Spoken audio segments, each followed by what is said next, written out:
Welcome to the Savvy Shopkeeper Retail Podcast. I'm your host, Kathy Cruz. I am really excited because we are continuing with the Shopkeeper Story series. That's where I, take an episode, or actually 4 episodes this time, and I interview different shopkeepers in our communities. And today I have another Master Shopkeeper member. It's Jen Luna. And I will let her talk about her businesses because normally when I bring someone on, we're talking about one business, but Jen is definitely a unique. Her situation, she's a bit of a unicorn, at least in my mind, she is. She has 3 stores, all different business models or business types or retail types, I guess I should say. And then she's opening more stores. It's really an incredible story. So I'm really happy to have her here. And I told her before we started talking, I said, I have so many questions and I know her and I have talked before, but I was saving them for this interview. So Jen, I'd love for you to introduce yourself and tell us about all of your stores to start. Well, first, thank you so much for having me on the podcast. I've listened to every single episode, and I even find things, jewels in each one. And when you tell my story a little bit just now, I feel crazy. So I started with one store and it was online. It was called officelux.com. And it was, supposed to be, this is about 8 or 9 years ago, and it was all pretty office supplies. And then it quickly morphed into wanting to do a brick and mortar. And so we changed it to Paper Luxe and brought in a lot more stationery and gifts and kind of deviated away from just the office type products. And we moved from a teeny tiny location to a still tiny location to now what I deem our forever home. And it's about 1,800 square feet. And we love it. And then there was an empty space next door actually too. And so after a year, we just kept staring at it and going, you know what, our toy section is doing really well. So I don't know why, but we was like, let's open a toy store. So we opened a toy store. And then another year or 2 went by and we had a space in between that we used for workshops and rented it out for events. But then we were like, you know what, the home goods are selling really well. Let's just open a home store. So now we have 3 stores. They're all side by side, but they're all separate businesses. And now we're looking at, in a couple of months, of opening our second Paper Luxe location, what we call across the bridge in Gig Harbor. So it's the next town over, but because it's across a big toll bridge, it seems like a whole nother world over there. So we're excited about that. And because I'm extra crazy and don't like to sleep, we also decided to rent the 900 square foot space attached to that new location to open a baby shop because there are no baby shops over there. So I don't know how many that adds up to. And there's even another one in the works that's an online only store, but we don't need to talk about that right now. Okay, you just blew me away with that one, although I should not be surprised because I feel like every time I talk to you, I have so many questions, and I'm sure everyone listening is wondering this, like all the same things that I'm thinking. So let's back up a little bit. What area of the US are you in? Yeah, we're in Tacoma, Washington, which is about 40 minutes south of Seattle. Okay, that's what I thought. I thought you were in the Seattle area. And when you say we, who's we, or are you doing this all alone? No, definitely not alone. My mom is my partner, so we started it together and have been doing it the whole time. She is nearing retirement, so she's still very much involved, and she's the merchandiser behind our brand. I'm definitely like the business side, but I would just buy all the cute things and then throw them in the pile in the middle of the store if it were just me. So she makes it all look good. And then after that, and this took a really long time to get to. I feel like some people hear the story and think I just started this way. We was just my mom and I for the first 5 years, and it was a struggle. But once we moved to the bigger location and could actually hire people, now we have 2 full-time managers that manage the stores that are also like my dear friends now, and then lots of awesome team members on top of that. Okay, so just so that everyone has, and shout out to your mom because I haven't Yeah. met her virtually or anything, but we she comes up in conversation, so I just want to make sure I mention her because she's the other half of this business, and I want to make sure I give her credit. But how big Absolutely. are the other 2 stores that you have open right now? They're all the same. They're all 1,800 square feet, give or take. Okay, and the 2 that you're going to be opening up, the second Paperluxe location and the baby store. The Paperluxe location number 2 is 2,200 square feet, and then the baby store is just under 900. Okay, so they're all pretty decent in size. I mean, the baby store is a little bit smaller and I get it, but they're all Yeah. that's decent sized store. Yeah. I mean, our very first location, I think, was 600 square feet. And then the next one was 1,000. And then the third and final one, which is a much better location. Foot traffic, well, not necessarily, we don't get foot traffic as much. Few restaurants are nearby and whatnot, but it's just a much more visible location, which saved us. I don't know that we'd be here today if we were still in one of those teeny tiny spots. Mm.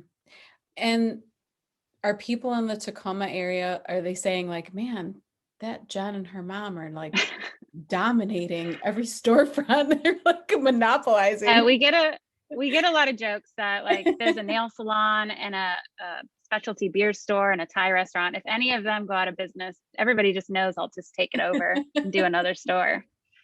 But for me, it's like, you get the business model down and, you kind of get a handle on retail life. And I mean, it took 5, 6, 7, I mean, I'm still learning, but 6, 7 solid years. Then it's like, oh, you just replicate it with different products. And so we just always took what our top selling products were in the existing store and then made a store out of that. That's why baby store is kind of a top of our list, because our teeny tiny baby section just sells so much and there's nothing else in the area. In Tacoma, there's a really awesome baby shop. So we didn't want to open one here. So we just have a small section. But in Gig Harbor, there's nothing. So Hmm. I try to find what the need is and then kind of fill that And need. I love, and I know it's not simple, and I know it's been a ton of work, but I do love that there's something about the way you approach it, and clearly it's different than most. Like some shopkeepers view their store, they love it. Of course, we're all passionate about it, but you'll hear so many of them say, like, gosh, one store is exhausting, or I can't even imagine. But I feel like you've tapped into what you're really good at and it's easy for you to replicate it and you make it seem easy, almost like common sense. And I actually appreciate it. Like really looked forward to this episode because I think it's really important for people to hear is don't overcomplicate it. Yep. Know your numbers, know what's selling well, know what's working, and run with that and get rid of the rest kind of logic. Yes. I'm very much in the camp of, analyzing whatever you're analyzing, whether it's the numbers or the products in your store and what's selling, what's not. Get a game plan, do it, move on. Made a million mistakes, just like I think that's just what you do as a shopkeeper. You can't avoid that. But when that happens, or a competitor comes around with selling the same things as we do, you just figure it out, make a decision, and move on. I mean, I wouldn't say I'm not an emotional person, because I feel like I probably am, but I try to take the emotion part out of it. And I think that's helped a lot. As soon as I stopped worrying about what the other shop down the street is doing, or, if a customer came in and was really upset, you know what? They're just having a bad day. It really has nothing to do with me. So I try to also parlay that onto my staff, because I have some very emotional staff too, and you just gotta move on. That's why I feel like I say that all the time. Let's just do it. Let's just do it. Move on. And so And I feel like that's a secret to my success, maybe a little bit, but no, for sure. I see it and I appreciate it. And I admire it. I love the mindset stuff. But before we get into the mindset stuff, I do want to kind of go back a little bit and talk yeah. about what is your background because Mm. I mean this has been 8 or 9 years of your life, but prior to that, what were you doing? And I also want to cover family because you're doing this with in a marriage with children. And I think that's Hmm. important too. Well, how much time do you have? Just kidding. My background's a little bit all over the place, but I am the type of person who, like, I competed in 10th grade in an entrepreneurship um, business plan writing competition in 10th grade. And I won at the state level and got to go to Orlando and compete. And it was a sports bar in 10th grade. I don't know. It was just, I knew I loved the process of creating a business and everything that goes into that from really early. But then I kind of, I went to school, USC, and I specifically went there because they had an entrepreneurship program. But then in college, I don't know. I learned all kinds of different things and really grew up a lot. And then I didn't know what I wanted to do with my life. I always knew I wanted to start something of my own, but it took, I don't know how many years, 30 years. No, not 30. I'm not that old. 15 years maybe to kind of figure it out. And it was a long process, but until, let's see, when I first opened the shop, I was still working full time. I would say almost 60, 70, 80 hours a week at times. I was doing online business management for some clients that were like speakers and authors, and I would do all their email marketing. So I definitely had a technical background, which has definitely helped shopkeeping in terms of having a website and knowing how to send email marketing, things like that. But I still worked those full hours the first 5 years of shopkeeping. And I pretty much almost had a nervous breakdown at one point because I then also got married again. Then you have a mixed family in there and it got really complicated. But then, as with most things in my life, I just said, you know what, this is what we're going to do. And I quit my old jobs and I dove head in and I never looked back. And at that point, that's when our business really took off, when I put 100% of my efforts into it. So that, and then the family part is I've got the most amazing husband on the planet, and he has always been super supportive. Obviously, my mom is super supportive. It's definitely not something I've done on my own. And then I also, like Kathy and I were joking, I'm not like the stay-at-home mom type. I definitely love to work, and I think my family has come to appreciate that, hopefully. And they just let me do my thing. But I've also made it, especially in the last couple of years, a point to, not take home work with me. I mean, to some extent, because I think it's also important to keep your family front and center, because that's usually why you're doing your business. You want to support your family. And that took me a long time to kind of find a midpoint. It also helps when you have staff and team to help you. I think in those early years when it's just you or you and your mom, in my case, I feel you if you're in that stage, because that's like the hardest, I think. But now I've got, I think, 15 staff, and I don't have to be in the store on any particular day. It's always covered by somebody else. And that's like a whole new world for me. Yeah. And I think that's what gives me the space to create more businesses and think up those big things. Like I never could have done all of that in the early years when we were alone. Yeah. It took you how many years to go from, you said it was just you and your mom for 5 years. And Mm-hmm. then how many years before you actually left your full-time career? I did that about 5 years in. Because I was trying to slowly get my way out of the other one, but then I'd be working, furiously hard at the shop, and somebody would walk in and I'd be like, oh, a customer's walking in. And I was like, I don't want to have that feeling where a customer walking in is a bad thing. Like that should be a really good thing. So kind of I had that aha moment. And then, so that was 5 years in. And so it's been, 3 more years all on full time. And were you and your mom paying yourselves in those first 5 years, or were you No. not? No, I honestly, you're going to laugh at me, Kathy, and probably scold me, but I didn't get my first official paycheck until last week. But that's not to say I didn't take money out. I did take some owner's draws, but we're both now on payroll as of last week, making what somebody should be making probably in this position, maybe a little less. But yeah, it took a long time. I feel like I always just wanted to put money back in the business, or I'd want to spend it to hire somebody else. So, I mean, it depends. I'm lucky, extremely lucky and fortunate that I have a husband who works full time and can support the family. I mean, there's no doubt I could have not done it if I just had to support myself, probably. At least not until more recently. Yeah. Congratulations. It feels good to be on payroll. Yeah, I'm sure. Yeah, Congratulations thank to both of you. And I think it's probably a good message, because I know other Master Shopkeepers members see you and see what you've built and what you've done. And sometimes it's nice to know, as much as I talk about paying yourself and the Yeah. value of paying yourself and finding value in yourself and compensating yourself for that time. I never want to judge anyone for where they are in their journey. But I think some Yeah. people will appreciate hearing this from you. So thank you for sharing that, because you didn't have to share that. Another I'm thing, all about, yeah. what's that?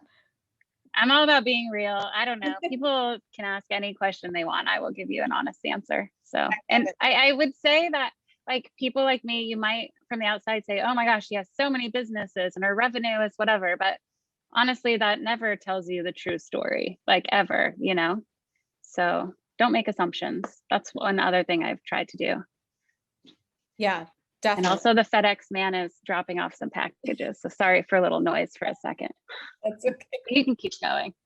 What's his name? We'll say How are hi. you? He has a nickname. His name is Nemo. Hi, Nemo. They say hi. I'm on a phone call. Yeah. So great. I mean, this is perfect. This is actually perfect because this is exactly what happened. I knew he would come right when I got on. So A couple all things good. I make sure I talk about with you specifically is to go back to the whole mindset conversation, because Yeah.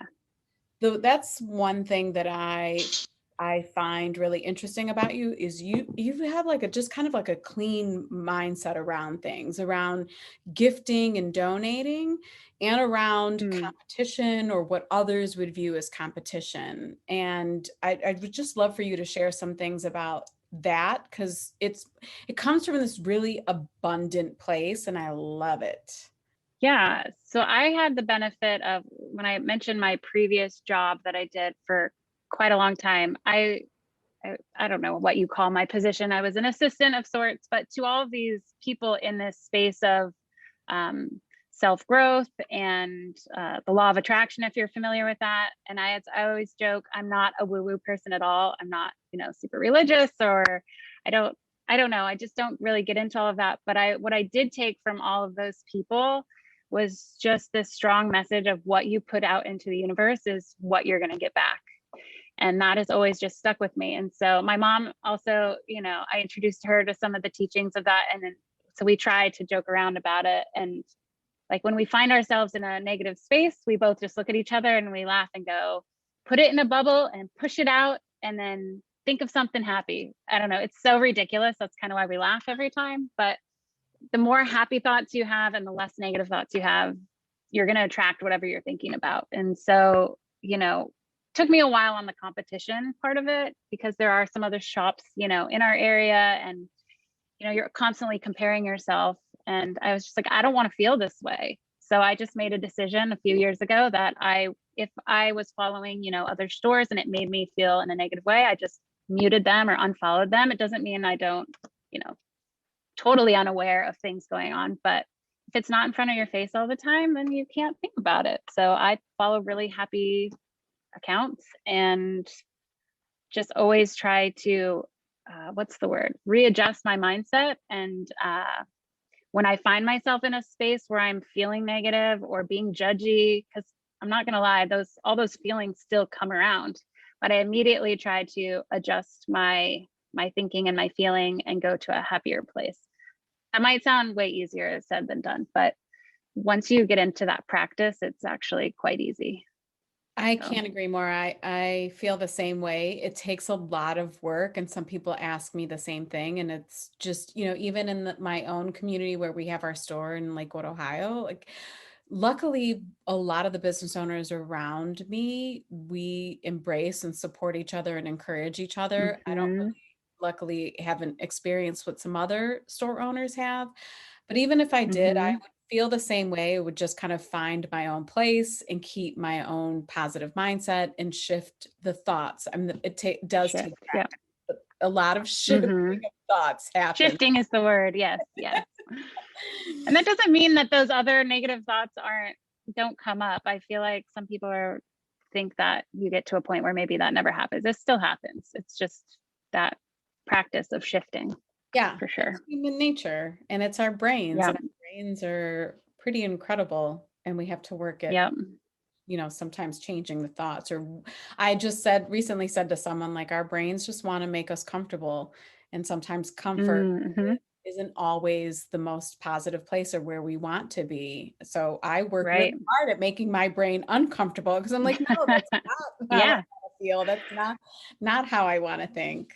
So Exactly. shifting completely from Shifting. the brain and the woo to Yep. technology and omni-channel, another Mm, yeah. place, another area of business where I really respect and admire you. When I think of a couple of shopkeepers who really embrace the whole omni-channel retailing concept, you're one of them. You really embrace Shopify and everything that Shopify Hmm. offers.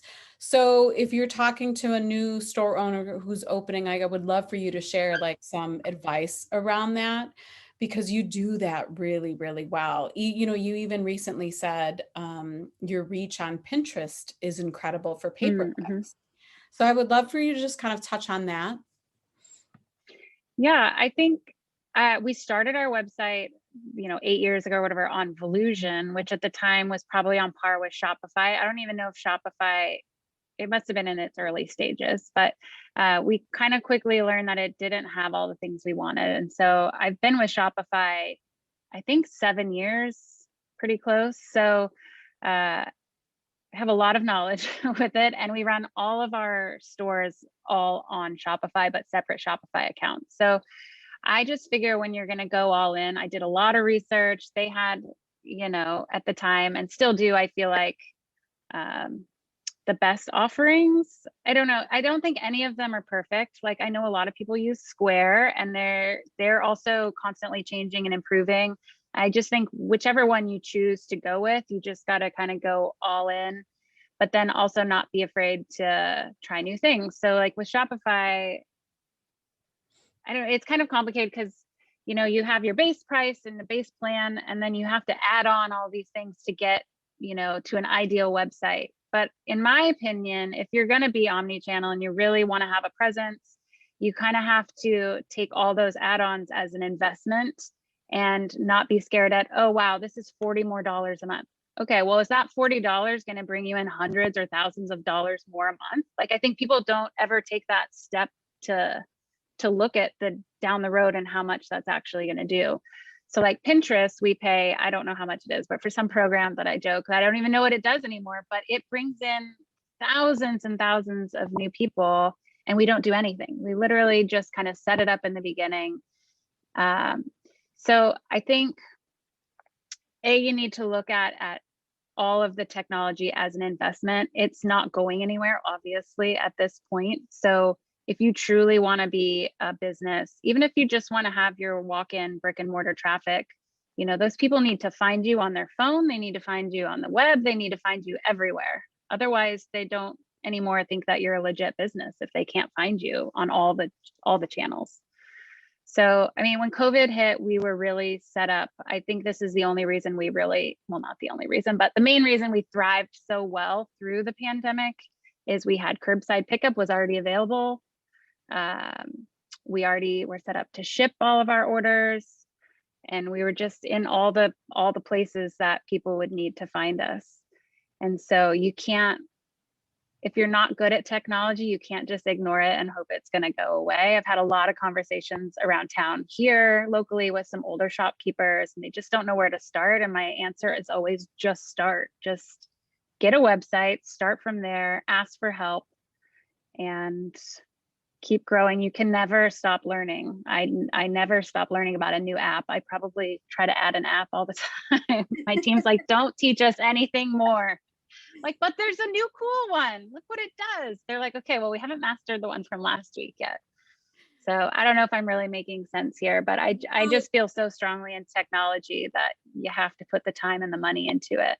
That's why I wanted to make sure we talked about it today and the other thing too is I think for as long as you've been in Master Shopkeepers, and we'll talk about that next, I think I always viewed you as very intuitive. And I don't think I ever gave you credit for how analytical you are. And it's great. Like now I see it now that we actually get to sit and talk. So that leads to, the conversation about Master Shopkeepers. You've been in probably over a year now, about a year. It's been At least, yeah. over. Yeah. So I'm just curious, like what made you join the group and what are some of your favorite parts of being, a member?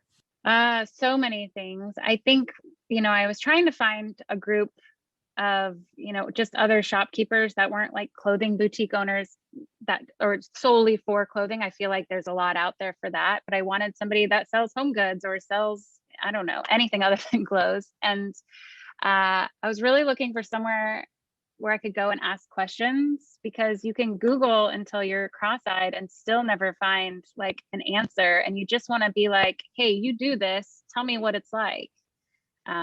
So to have that kind of firsthand experience with people, and you can be friendly with your local shopkeepers, but they're always going to hide some stuff from you as you would from them, just for proprietary reasons. So I love that it's all shopkeepers from all over the country, and you can ask personal questions and get honest, genuine answers from people who don't feel threatened.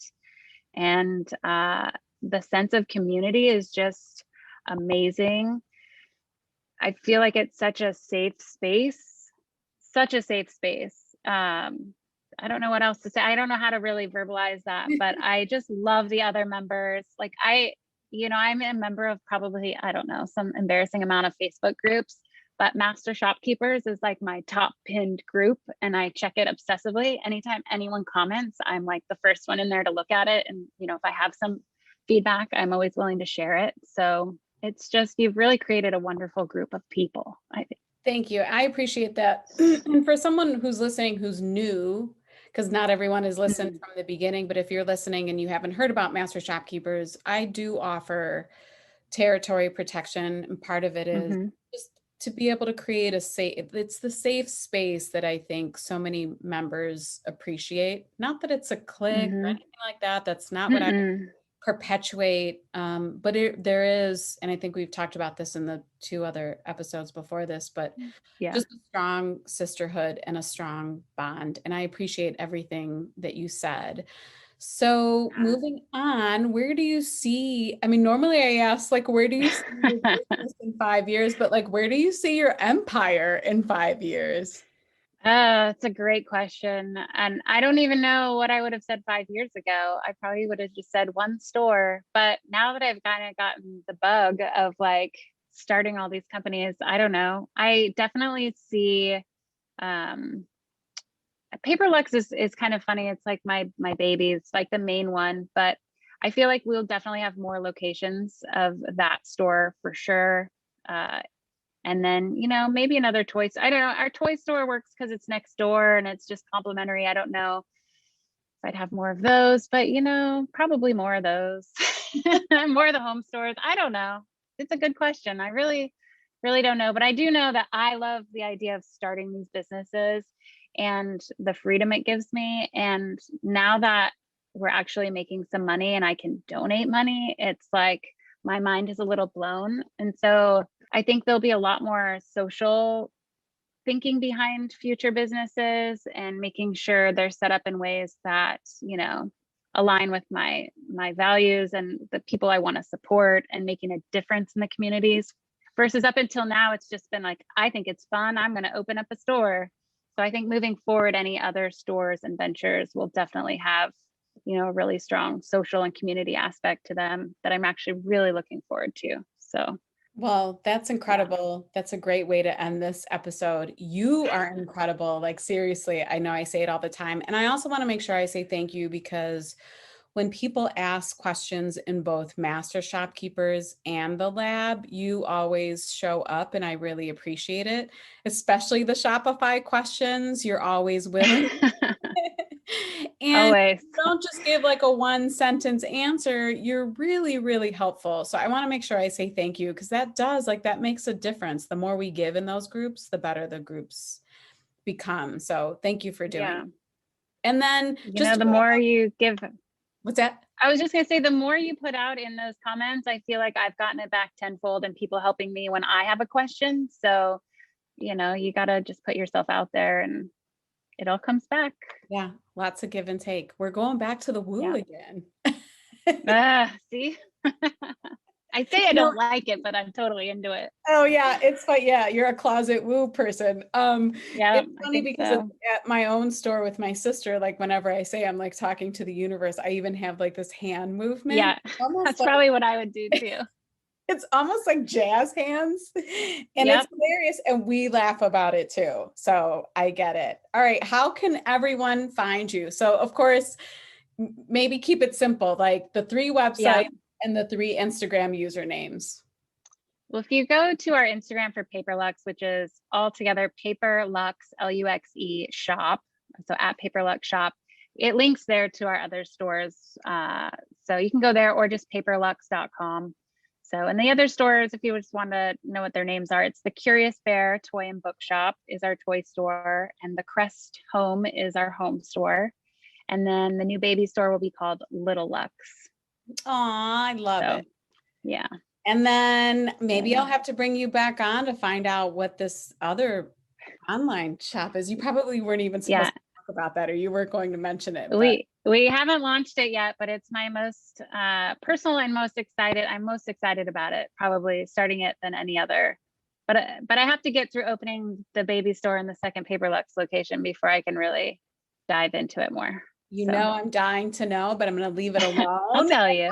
I'll bring you back. I'll bring you back. There we go. Perfect. Thank you. You shared so many good nuggets, like just lots of like just a viewpoint, an experienced viewpoint. So I really appreciate it. I appreciate you being in the group, and thank you for doing this today. Yeah. Thank you so much. Have a good night. You too. Bye.